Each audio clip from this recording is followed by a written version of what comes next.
नमस्कार मैत्रिणींनो, तुम्हाला सुद्धा असे मस्त गरमागरम कुरकुरीत मेदूवडे खायचे आहेत का? तर त्यासाठी इथे बघा मी साहित्य घेतलेलं आहे. 2.5 ग्लास एवढी मी उडदाची डाळ घेतलेली आहे आणि ही डाळ स्वच्छ ओल्या कपड्याने मी पुसून घेतलेली आहे. तुम्हाला हवं तर तुम्ही ही स्वच्छ धुवून घेऊ शकतात आणि धुतले की लगेच हिला उन्हात किंवा फॅन खाली चांगली कडकडीत वाळवून घ्या. आणि 2.5 ग्लास डाळीसाठी मी अर्धा ग्लास एवढे तांदूळ घेतले, ते सुद्धा स्वच्छ साफ करून ओल्या कपड्याने पुसून घेतलेले आहेत. तर आपण इथे आज प्रीमिक्सपासून मेदूवडे बनवणार आहेत. अशा पद्धतीने प्रीमिक्स जर तुम्ही घरात बनवून ठेवलं ना, तर तुम्हाला जेव्हा पाहिजे असतील तेव्हा तुम्ही हे छान मेदूवडे करून खाऊ शकतात. अचानक कोणी पाहुणे आले तर त्यांना नाश्ता म्हणून सुद्धा हे मेदूवडे तुम्ही तयार करू शकतात.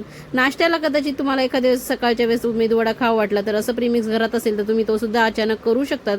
तर इथे बघा डाळ मी चांगली भाजून घेतलेली आहे आणि त्यामध्ये अर्धा वाटी एवढं मुगाची डाळ सुद्धा टाकून घेतली आहे. आणि त्या डाळी मी जास्त भाजायच्या नाही आहेत, अगदी हलक्याशा गरम करून घ्यायच्यात. आणि तांदूळ सुद्धा त्याच पद्धतीने गरम करून अशा पद्धतीने हे एकत्रित करून घेतलेलं आहे. आणि हे थंड झाल्यावर आपल्याला मिक्सरमध्ये छान रवाळ असं बारीक करायचं आहे.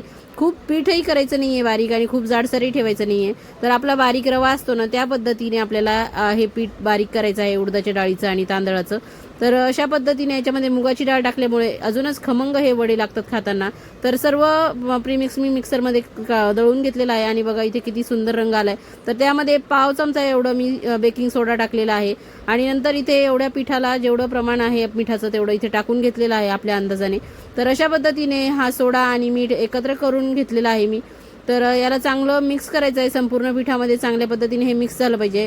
आणि मिक्स केल्यानंतर एखादी बरणी स्वच्छ धुवून पुसून कोरडी करून त्यामध्ये हे हवाबंद जारमध्ये तुम्ही हे पीठ ठेवून घेऊ शकतात. तर अशा पद्धतीने प्रीमिक्स करून हवाबंद डब्यामध्ये भरपूर दिवस टिकतं आणि जेव्हा पाहिजे तेव्हा तुम्ही असे मेदूवडे करू शकतात. तर एकदम मस्त असं हे प्रीमिक्स तयार झालेलं आहे. तर तुम्ही असं प्रीमिक्स करून ठेवू शकतात, त्यावर लेबल लावून ठेवू शकतात, म्हणजे तुम्हाला लगेच लक्षात सुद्धा येईल की हे कशाचं प्रीमिक्स आपण केलेलं आहे. तर आता मी तुम्हाला ह्या प्रीमिक्सपासून मेदूवडे करायचे कसे ते सांगणार आहे.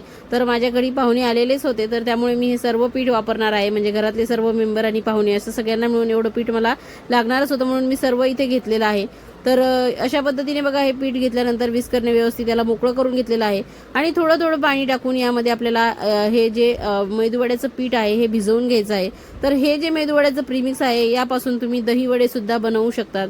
असं नाही की फक्त मेदूवडेच तुम्ही बनवू शकता, तर तसं नाही आहे, तुम्ही यापासून मेदूवडे सुद्धा बनवू शकतात. तर अशा पद्धतीने थोडं थोडं पाणी घालून मी याला चांगलं विस्करने एकजीव करून घेणार आहे. गुठळ्या याच्यात राहणार नाही या पद्धतीने आपल्याला हे भिजवायचं आहे आणि चांगलं मिक्स करून घ्यायचं आहे. तर अशा पद्धतीने बघा हे मिक्स केल्यानंतर मी अर्धा तास झाकून ठेवलं, त्यामुळे डाळ आपली चांगली फुलून आली आहे. आणि वरतून अजून थोडं मला पाण्याची गरज वाटली म्हणून मी हे पाणी टाकलं आहे. आणि याला चांगलं पुन्हा एकदा मिक्स करून घेणार आहे पाण्यामध्ये, व्यवस्थित हे कालवून घेणार आहे. आणि एक 5 मिनटं चांगली ही डाळ अशी फेटून घेणार आहे, जेणेकरून की हे पीठ चांगलं हलकं होईल आणि मेदूवडे छान खुसखुशीत असे होतील आपले. तर यामध्ये बघा भरपूर सारी कोथिंबीर, भरपूर सारा कांदा टाकून घेणार आहे. हिरव्या मिरच्यांचे तुकडे सुद्धा मी यामध्ये टाकून घेणार आहे. तर अशा पद्धतीने तुम्हाला जर जिरे पावडर वगैरे टाकायची असेल तर ती सुद्धा तुम्ही यामध्ये टाकू शकतात. आणि या सर्व कांदा, कोथिंबीर हे सर्व या पिठामध्ये चांगलं पुन्हा एकदा विस्करने मिक्स करणार आहे, जेणेकरून अजून ही डाळ चांगली फेटली जाईल. आणि नंतर बघा पाण्यामध्ये मी चहा गाळणी बुडवून घेतलेली आहे, हात सुद्धा पाण्यामध्ये बुडवून घेतला आहे. आणि त्यावर हे पीठ असं ठेवायचं चहा गाळणीवरती आणि छान असं ठेवल्यानंतर व्यवस्थित याला शेप देऊन घ्यायचा आहे. आणि मधोमध असं छान होल पाडून घ्यायचं आहे. आणि तोपर्यंत तेल तापलेलंच होतं, तर मस्त तापलेल्या तेलामध्ये अल्लाद ही चहा गाळणी उलटी करायची. आपोआप हा वडा पाण्याला अंश असल्यामुळे तेलामध्ये पटकन पडून जातो. आणि अशा पद्धतीने हे मेदूवडे मी यामध्ये टाकून घेतलेले आहे. तर एकदम सोपी अशी पद्धत आहे, बिलकुलही याने वडे चुकत नाहीत, एकदम छान होतात आणि व्यवस्थित वड्यांचा आकार सुद्धा येतो. तर एकदम सोपी ही पद्धत आहे. तर या पद्धतीने तुम्ही नक्की करून बघा.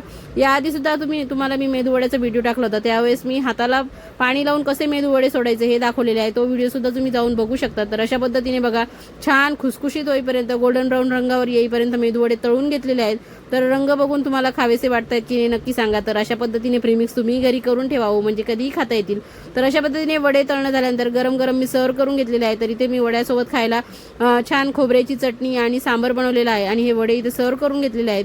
तर बघा किती सोपी पद्धत आहे. असं प्रीमिक्स एकदा घरात तुम्ही करून ठेवलं ना, तर जेव्हा पाहिजे तेव्हा तुम्ही हे वडे करून खाऊ शकतात. तर मस्त हे मेदूवडे झालेले आहेत. तर अशा पद्धतीने बघा रंग किती सुंदर आलेला आहे. एक वडा मी तुम्हाला छान असा तोडून दाखवते आहे. तर इथे बघा किती मस्त आतून सुद्धा छान असं जाळीदार खुसखुशीत झालेला आहे. तर इथे तुम्ही बघू शकतात की आपण डाळ भिजवून जसे वडे करतो त्याच पद्धतीने हे वडे झालेले आहेत. तर मस्त असं चटणीमध्ये बुडवायचं आणि खायचं. तर खा प्या.